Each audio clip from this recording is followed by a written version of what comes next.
Hello, everyone. Welcome back to episode 3 of UFO Conspiracy Theories.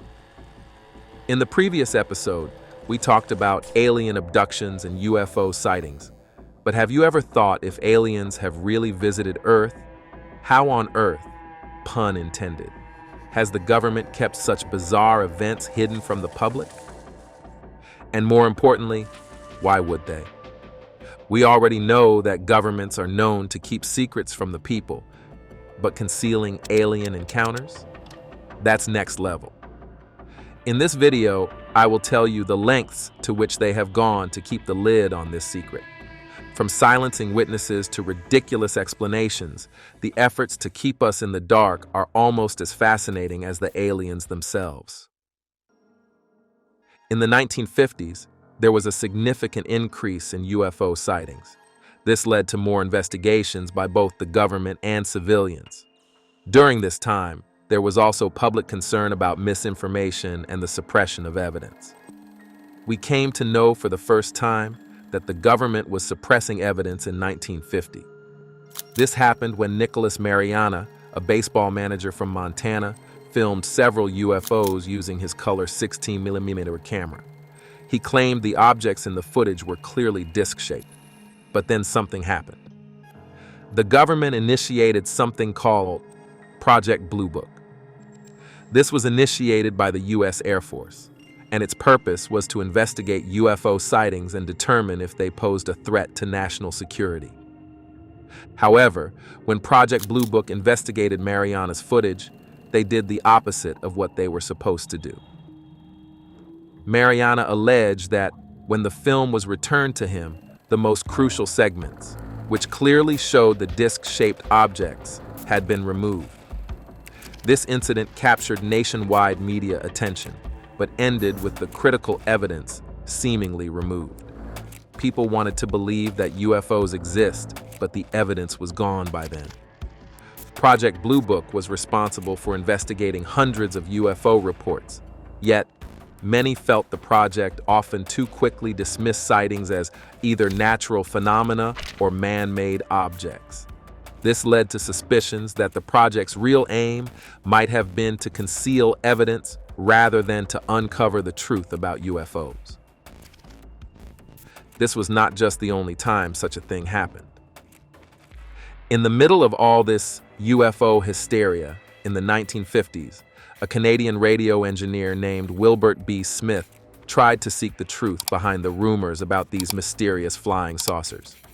In September 1950, Smith leveraged his position with the Canadian Department of Transport and secured a meeting through the Canadian Embassy in Washington, D.C. with U.S. officials.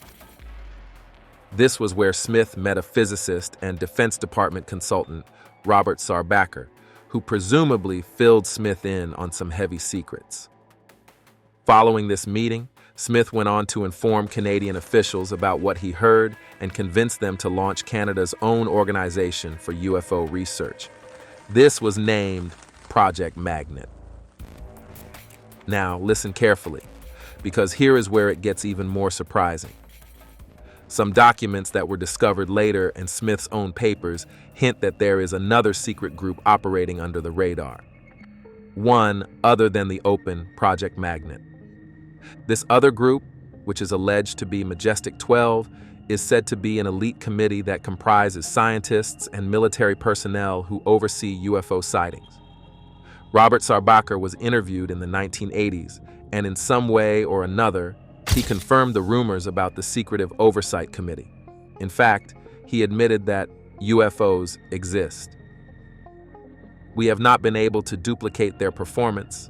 All we know is we didn't make them, and it's pretty certain they didn't originate on the Earth. When asked about UFO crash rumors, he said they are substantially correct. This was a big revelation. It added credibility to Smith's claims. This revelation also aligned with the unusual actions of the U.S. government around the same period. After the Robertson Panel, the Air Force's Regulation 202 conveniently mandates that officers could only discuss UFO incidents publicly if they were deemed solved. After this statement, it is clear that the Air Force brushes the unsolved and potentially more alarming cases under the carpet.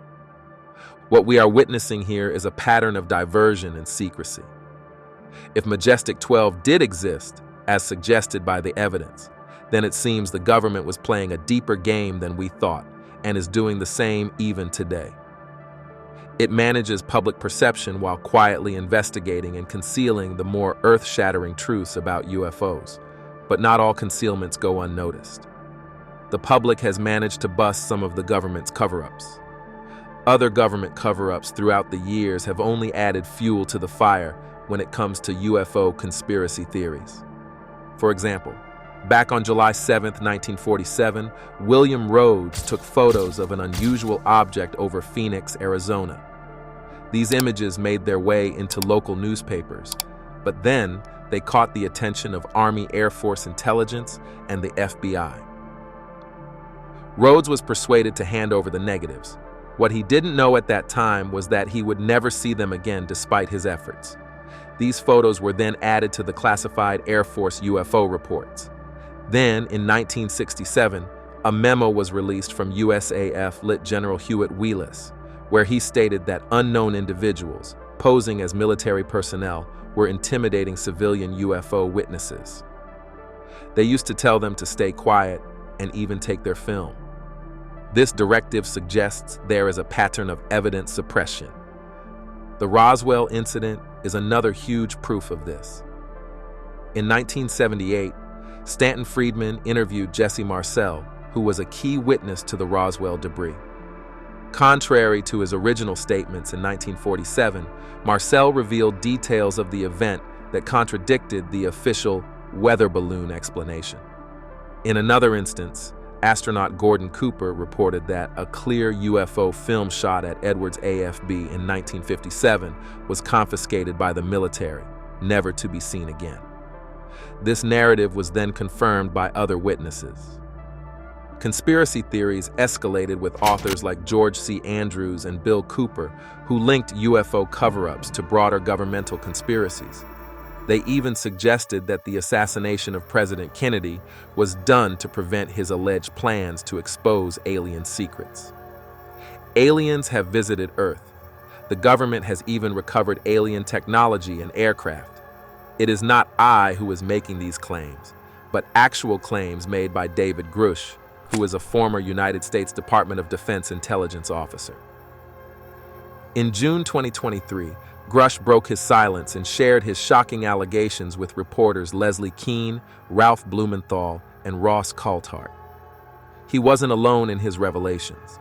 His bold statements were backed up by former Pentagon colleagues and whistleblowers, Christopher Mellon and Jonathan Gray. Then again in July, Grusch made his claims, only this time under oath, during the first Congress hearing into UFOs. He even offered to name others privy to a secret U.S. government crash retrieval program, alleged to have been hiding the evidence since World War II. The ripple effect was immediate. A bipartisan group of senators pledged to investigate and seek more testimonies from potential whistleblowers. The goal is to illuminate the dark corners of a program hidden from public view for decades. Now, why all this secrecy from the government? You might wonder if it is just to avoid panic or if there is something bigger they are not telling us. Critics like Benjamin Radford point out how tough it would be to keep such a huge secret for so long across different countries and political parties. But still, it makes you think, why are they so quiet about UFO stuff? Is it because they are trying to protect us, or is there something else they don't want us to know? Let's look at some conspiracy theories that might tell us the reasons. One reason could be the sheer impact on society. The acknowledgement of extraterrestrial life could challenge our collective understanding of our place in the universe. Another possibility is technology. Recovered alien tech could lead to advancements that the government might want to keep secret for now, whether for national security or economic advantage. Historical events support this theory.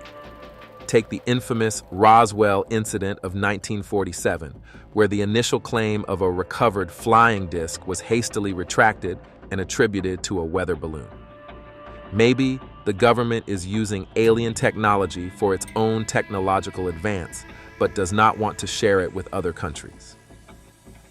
Then, there is the Rendlesham Forest incident in 1980, which is also known as Britain's Roswell, where military personnel reported that they saw an unidentified craft in the woods.